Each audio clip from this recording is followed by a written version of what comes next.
Si vous n'étiez pas encore au courant, l'IA est bien la tendance du moment partout autour de nous et surtout dans la tech. On la voit dans des applications, sur nos logiciels, dans nos systèmes d'exploitation et même dans des gadgets comme celui-là. Voilà le Rabbit R1, un petit boîtier rempli d'IA, le Pokédex de la vie de tous les jours. Mais est-ce qu'on a vraiment besoin de gadgets comme ça pour utiliser de l'IA? What is this plant?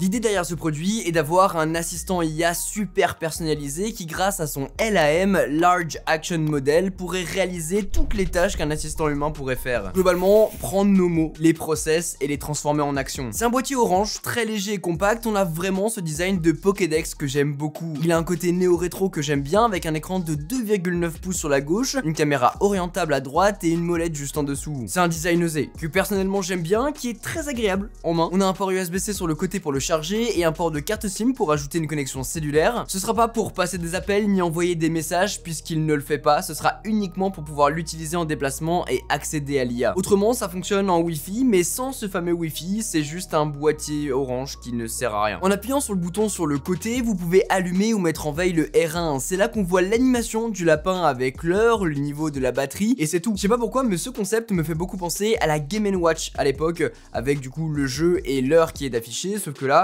on a juste l'heure. Parce qu'on n'a aucune interaction avec lui, pas en slidant, pas en parlant. Pour commencer à l'utiliser, il faut rester appuyé sur le bouton et lui poser une question. En appuyant 2 fois, on peut lancer l'appareil photo. Avec la molette, on peut changer l'orientation et faire un selfie. En cliquant une fois, on prend une photo via Magic Camera pour générer une image IA. Et en appuyant 2 fois, on sort de la caméra. C'est pas plus compliqué que ça, même s'il faut un petit coup de main, puisque généralement, on n'arrête pas de se tromper entre prendre une photo et sortir de la caméra. Et on a simplement du coup cette image IA qui va être basé sur ce qu'on a pu prendre en photo, qu'on va pouvoir télécharger derrière et l'utiliser. Mais pour revenir sur l'utilisation du produit, on n'a pas de bouton retour, on est obligé de tout manipuler et ça fait partie des dingueries de ce produit. Je sais pas pourquoi ils se sont compliqué la tâche à pas mettre de bouton de retour par exemple, peut-être pour plus d'originalité ou alors juste par manque de temps d'élaboration. Par exemple, pour accéder au réglage de l'appareil, on n'a pas de scroll sur les côtés, il faut secouer comme un fou pour y accéder. Et quand on descend tout en bas, et bah le seul moyen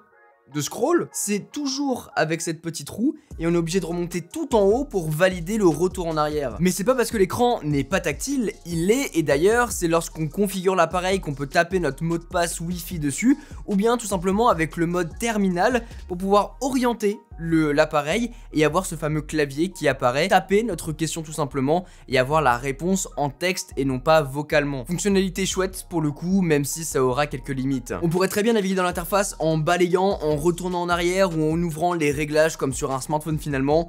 Mais non, il nous le laisse pas le faire. Histoire de rendre le boîtier encore plus atypique, on doit obligatoirement utiliser la molette et le bouton sur le côté. Elle est d'ailleurs super frustrante à utiliser. Tu t'attends à un cliquetis, au fait que ce soit super fluide, mais non, rien de tout ça. C'est en fait galère pour naviguer avec. Descendre dans l'interface, tu descends finalement ligne par ligne, mais pour revenir en arrière, comme je vous disais, tu dois en permanence scroller tout en haut pour le faire. Et puis bon, pour changer le réglage de la luminosité et du volume, tu dois le faire avec les 2 mains pour maintenir l'option sélectionnée avec le bouton et slider pour ajuster. Il y a des propositions comme ça qui sont pas logiques. Et puis surtout un côté frustrant puisque ce serait tellement plus simple de naviguer comme sur un smartphone. Côté utilisation sinon, on reste appuyé pour poser une question. En anglais par contre, le Rabbit R1 n'est pour l'instant pas compatible en français, même si c'est censé arriver. Après c'est une IA, on peut demander globalement tout ce dont on a envie, un peu de la même manière qu'avec ChatGPT. Là tout se fait à la voix, sauf si vous voulez utiliser le fameux terminal mode. Ça sera donc utile pour poser des questions, demander la météo, traduire un mot, traduire une phrase. On peut utiliser l'appareil photo pour demander de résumer un texte d'un article qu'on est en train de lire par exemple, ou bien alors d'identifier un objet qu'on a entre les mains, une plante, peu importe. What is this?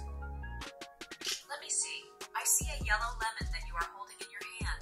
I cannot take the lemon, as that would not be appropriate. Le problème étant que je peux lui poser des questions dont je connais la réponse, il va me dire des conneries. Et ça, c'est le problème général sur ce produit. Tu lui demandes d'identifier un objet, il va mal l'identifier, il va te dire de la merde. Sans parler du fait qu'on ne puisse pas mettre d'alarme ou de timer, il nous renvoie en permanence sur notre téléphone, on peut pas envoyer de messages et d'appels comme je vous disais, même si on a une carte SIM à l'intérieur. Et puis même si on a une caméra à l'intérieur, on pourra pas l'utiliser pour prendre des photos ou des vidéos pour les enregistrer directement dessus, même si on a 128 Go de stockage. Non, ça sera uniquement pour pouvoir reconnaître un objet. Cette photo d'ailleurs est accessible sur le journal en ligne, encore une fois, comme le Magic Camera. Et là on aura l'image qu'on a demandé d'identifier. On n'a pas de visibilité sur notre calendrier, on peut pas demander de reconnaître la musique jouée. On peut connecter en revanche Apple Music ou Spotify directement dessus pour jouer de la musique.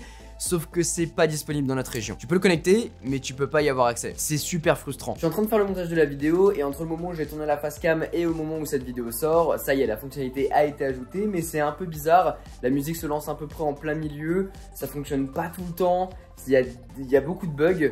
Donc bon, c'est pas encore ça. Sur leur site d'ailleurs, on voit deux choses. Sur la page de présentation du produit où j'ai précommandé le R1, on peut voir la liste de ce qu'il est possible de faire avec leur langage IA, faire des recherches, écouter de la musique, commander de la nourriture, vision via l'appareil photo pour reconnaître ce qui s'y passe, la prise de notes, la traduction. Il y a tout ce qui va avec le voyage, donc les réservations, montrer les tickets, découvrir des points d'intérêt, une map j'imagine pour se déplacer d'un point A à un point B. Et puis il y a le Teach Mode, une fonction super intéressante via laquelle on va pouvoir montrer à l'IA comment commander un Uber, un plat, comment réserver un billet d'avion, comment faire des virements bancaires, peu importe, une commande Amazon, et ensuite tu pourras le reproduire. Le but étant qu'il puisse apprendre pour tout reproduire rien qu'en lui posant une question. C'est ça, le but de leur langage, le fameux LAM, Large Action Model. Et puis quand on possède un Rabbit R1, on accède à cette page sur leur site. Voilà la liste des applications pour l'instant compatibles avec. 6 applications, dont seulement 2 qui seraient éventuellement compatibles en France, Apple Music et Spotify. Mis à part lui poser des questions générales, il ne connaît rien de nous, puisqu'il a accès à aucun de nos services. Il ne connaît pas mes goûts musicaux, il ne connaît pas les plats préférés que j'aime commander, il ne connaît pas mes trajets pour aller au boulot,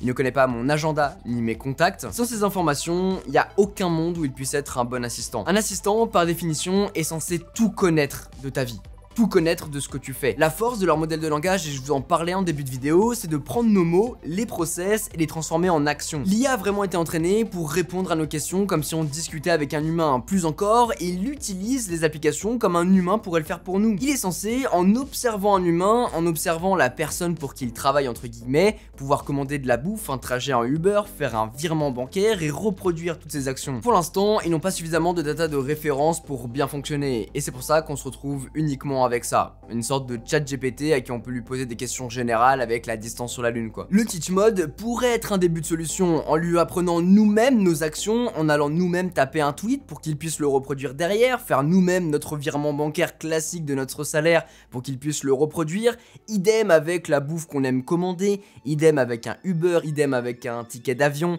idem avec tout ce qu'on fait au quotidien. On lui ouvre la voie, on lui fait une démonstration de ce qu'on fait nous-mêmes au quotidien pour ensuite qu'il puisse le reproduire à l'infini. Et puisque c'est généralement des tâches répétitives qu'on fait continuellement pendant la semaine, eh bien il pourra le faire pour nous, à notre place. C'est un peu comme Tesla le faisait à l'époque avec son autopilote qui était en bêta, les utilisateurs d'une Tesla pouvaient l'utiliser et faisaient des datas qu'on pouvait collecter et ensuite innover pour pouvoir améliorer cette option. Engranger des milliers de datas pour s'améliorer, et puisqu'on n'a aucune application disponible, 2 en France, même pas en vrai, c'est impossible. Je peine à croire que ça fonctionnera réellement, d'autant que les retours que j'ai pu voir aux États-Unis, qui eux ont certaines applications supplémentaires comme DoorDash, qui est un système de commande de nourriture, à commander n'importe où, à livrer au boulot alors qu'on a commandé à la maison, idem pour le Uber, etc. Donc les retours sont pas fameux, et pourtant c'est les seules applications qui fonctionneraient. Ce qui est d'autant plus compliqué, c'est que t'achètes vraiment un produit dont la promesse qui a été faite aux gens est très haute, et tu te retrouves avec ça, une sorte d'assistant qui est très bof, dont les services ne fonctionnent pas tous, et les 3/4 des applications qu'on te promettait, des fonctionnalités qu'on te promettait ne sont pas là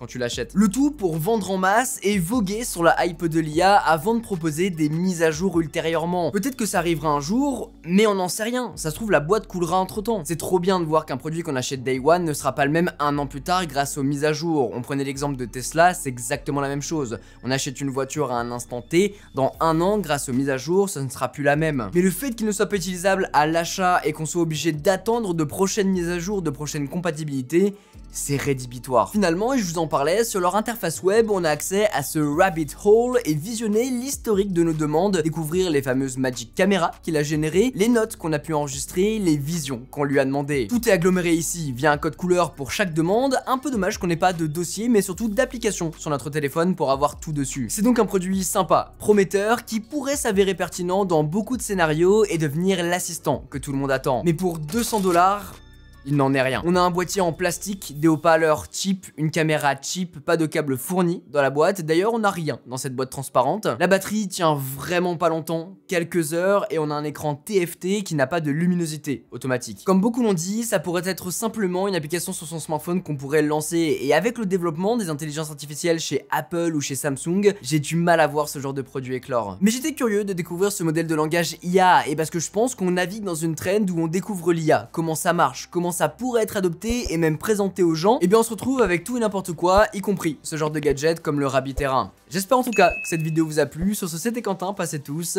une très bonne journée.